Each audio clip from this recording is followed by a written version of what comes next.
కానీ తర్వాత వస్తున్నటువంటి పరిస్థితులకు సంబంధించి చూసుకుంటే అంటే 164 సీట్లతో అధికారంలోకి వచ్చినటువంటి కూటమి నేతలు ఎక్కడ కూడా అంత ప్రజల మ్యాండేటరీ ఇచ్చినప్పుడు ఎస్ వీఆర్ అని ఒక ప్రౌడ్ ఫీలింగ్ అయితే ఒకటి ఉంటుంది. కానీ వీళ్ళలో ఎక్కడ ఆ ఫీలింగ్ కనిపిస్తున్నట్టుగా అనిపించట్లేదండి. మీరు ఏమైనా గమనించారా అది? లేదంటే అధికారంలోకి వచ్చారు కాబట్టి, లేదంటే సైలెంట్గా ఉండాలి కాబట్టి? అట్లా ఏం లేదు. ఖచ్చితంగా వాళ్ళు విజయం చంద్రబాబు నాయుడు గారు ఫలితాలు వచ్చిన తర్వాత మాట్లాడుతూ ఆయన చాలా నిరాడంబరంగానే మాట్లాడారు. అంటే ఇది ఊహించని విజయం అన్నారు. అంటే ఆయన కూడా ఏమనుకున్నారు, ఖచ్చితంగా అధికారంలోకి వస్తాము, కాకపోతే నెక్ టు నెక్ ఉంటుంది, చాలా టఫ్ ఫైట్ జరిగింది. అంటే మనం గత చర్చల్లో కూడా మనం చేసాం, ఇదే సమావేశంలో మనం చాలాసార్లు మాట్లాడాం. అంటే టీడీపీ పార్టీని మనం తక్కువ అంచనా వేయలేము. ఖచ్చితంగా 45% వాళ్ళకు ఓట్ బ్యాంకు ఉంది. అంటే వాళ్ళ గతంలో వచ్చిన 39% ఓట్ బ్యాంకు, పవన్ కళ్యాణ్ గారికి ఉన్న 6% ఓట్ బ్యాంకు, వాళ్ళకు 45% ఓట్ బ్యాంకుతో చాలా బలంగా ఉన్నాము.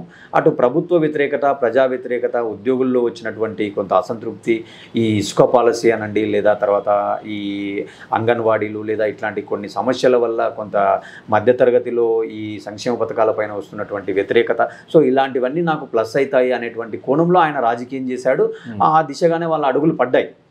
కానీ ఈ స్థాయి విజయాన్ని వాళ్ళు ఊహించలేదు. ఎందుకంటే ఆ రోజు వైసీపీ పార్టీకి దాదాపుగా 50% ఓట్ బ్యాంక్ రావడం, అంటే 50% ఉన్న ఓట్ బ్యాంకు, 121 స్థానాలు ఉన్న పార్టీ పూర్తిగా 10కో 20కో దిగిపోతుందని చెప్పి ఎవరు కూడా అంచనా వేయలేరు. ఈరోజు ఏదో చాలామంది అంటుండొచ్చు, మేము అంచనాలు వేసినాము, మేము ఊహించాము, మేము చెప్పింది జరిగిందని. ఏదో ఒకరో ఇద్దరో దాన్ని మీట్ అయ్యిండొచ్చేమో. కానీ ఈరోజు నేషనల్ మీడియాలో కానీ చాలా జాతీయ స్థాయిలో ఈ సర్వేలు, ఈ అంచనాలలో ఒక 2-3 దశాబ్దాలుగా ఉన్నటువంటి ప్రముఖ సంస్థల అంచనాలు కూడా ఈరోజు మిస్ మ్యాచ్ అయ్యాయి కదా. మనకు తెలుసు, ఈరోజు యాక్సెస్ మై ఇండియా అనేది దేశంలో ఒక ప్రముఖ సంస్థ.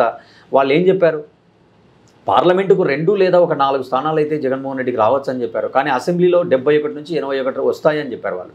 కానీ ఈరోజు 11 వచ్చాయి.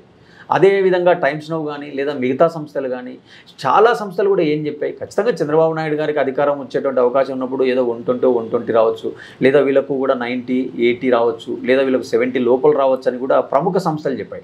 అంటే ఇక్కడ ఒకటి స్పష్టం ఏంటంటే, ప్రజానాడిని ఎవరు కూడా పూర్తి స్థాయిలో యాక్యురేట్గా అంచనా వేయలేరు అనేటువంటిది స్పష్టం.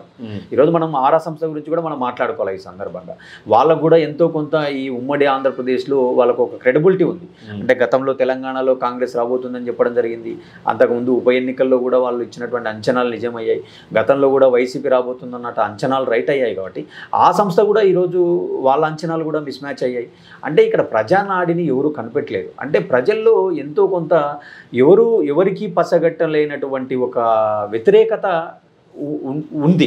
సో ఆ వ్యతిరేకత ఈరోజు మనకు స్పష్టంగా కనపడింది ప్రజా తీర్పు ధర. కాబట్టి ఈరోజు చంద్రబాబు నాయుడు గారు కూడా దాన్ని చాలా బాధ్యతాయుతంగా తీసుకొని, అంటే ఇంత ఊహించని విజయాన్ని ఇచ్చారు కాబట్టి మన పైన చాలా హోప్ ఉంది. ఆ హోప్ను మనం నెరవేర్చాలా. ఒకవేళ నెరవేర్చలేదంటే మళ్ళీ ఏమవుతుంది, మనం తిరిగి ప్రతిపక్షంలోకి పోవాలా, లేదా మళ్ళీ ప్రజలు మనల్ని ఇంటికి పంపించేటువంటి పరిస్థితి ఉంటుంది. కాబట్టి చాలా బాధ్యతగా, చాలా బ్యాలెన్స్డ్గా అయితే మనం పోవాలా అనేది ఆయనకు తెలియంది కాదు, ఖచ్చితంగా అది కనపడుతుంది.